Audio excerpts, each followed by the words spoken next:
Bonjour Jean-Pierre Martel. Bonjour Daniel Grenier. Bien, c'est la dernière chronique presque de l'année pour l'horticulture. Oui, puis c'est quand même assez surprenant parce qu'il y a encore des travaux qui se font, là, Daniel, étant donné la température. La terre n'est pas trop gelée.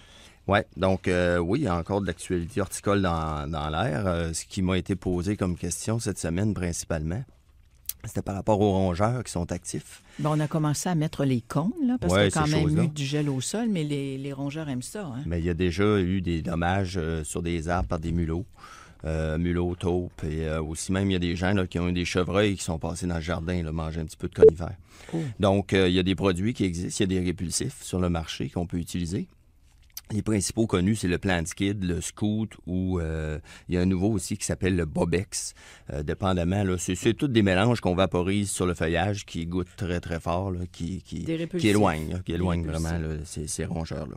Et puis, on voit beaucoup d'amaryllis en fleurs, toutes sortes de fleurs. Est-ce qu'il y a de nouvelles espèces? Là, je vous ai eu parce que sur ma feuille, c'est mon écriture. Amamélis. C'est l'amamélis. On ne fait pas des savons chez certaines... Définitivement, puis je vais en parler parce que cet arbuste-là est présentement en fleurs, Daniel. Puis à chaque année, on se demande toujours, aussi tardif, un arbuste qui fleurit à ce temps-ci de l'année, qu'est-ce qui peut bien le polliniser, tu sais, cet arbuste-là? J'ai fait des recherches cette semaine parce que ça m'intriguait, parce qu'on se demande toujours, on voit pratiquement plus d'insectes. Ça ressemble à quoi comme arbuste? Ben, c'est tout simplement, c'est un arbuste indigène là, qui est à la limite de sa zone de rusticité ici, là, dans la région, mais il est plus vers les États-Unis principalement. C'est une feuille entière assez insignifiant, là, c'est vert. C'est vraiment sa floraison qui est pratiquement au bord de la dormance. Là. C'est le dernier arbuste à fleurir. On sait que le premier, c'est le forsythia qui est à floraison jaune. L'amamélis est aussi le dernier en floraison jaune. Puis ce qui se passe vraiment, on se demande s'il y a un insecte qui le pollinise, cet arbuste-là, mais c'est vraiment une pollinisation indirecte par le vent.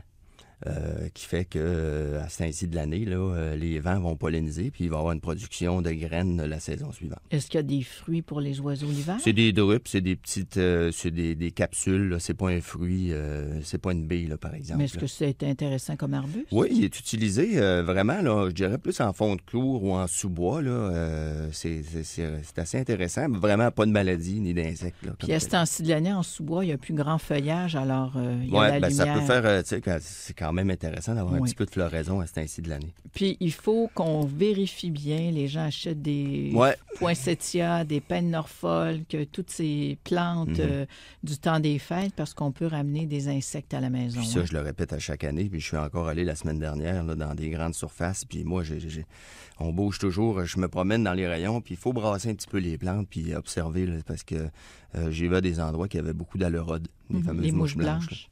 Bon. Puis je vous dis que vous ne voulez pas rentrer ça dans la maison, Daniel. Non.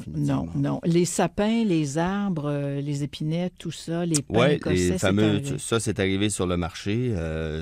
C'est certain que là, on n'est pas dans l'ambiance totale, là, étant donné le manque de neige. Je pense pas qu'il va y avoir de la neige d'ici je pense que les ventes vont être retardées, là, donc on va vraiment le souhaiter. Oui, mais les ventes ont beau être retardées quand même. Même on achèterait notre arbre de Noël le 26, ça ne servira plus à grand-chose, là, Jean-Pierre. Mais Daniel, la tendance est de plus en plus aux arbres vivants. Les gens cherchent des arbres vivants là, qu'on va cultiver en pot. Mais ça, je vais y revenir là, sur une autre chronique. On en a déjà parlé. Oui.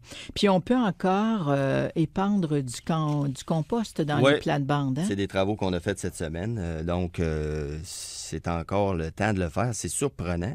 Parce que normalement, le sol devrait être gelé à ce temps-ci de l'année, ce qui n'est pas le cas. Donc, les gens qui veulent prendre de l'avance puis attendre du compost ou du pays, on peut encore le faire, Daniel. Puis on peut encore planter. Le problème, c'est la disponibilité. Bon.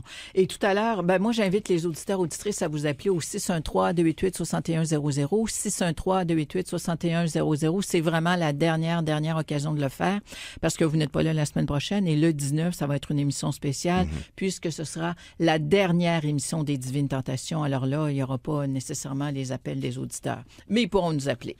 Alors, tout à l'heure, on va parler des changements climatiques. Semble-t-il que la Ville de Montréal a notamment changé de zone de rusticité. Oui, l'incidence que ça a sur, nous, là, le citoyen de Gatineau, Ottawa, qu'est-ce qui se passe avec ça du milieu de l'horticulture? L'industrie horticole s'adapte. On se demande, est-ce qu'il y a vraiment changement climatique? Donc, je vais y revenir avec les faits et vraiment les zones de rusticité qui changent. Parfait. Merci beaucoup, Jean-Pierre Martel. Marie-Pierre Arthur.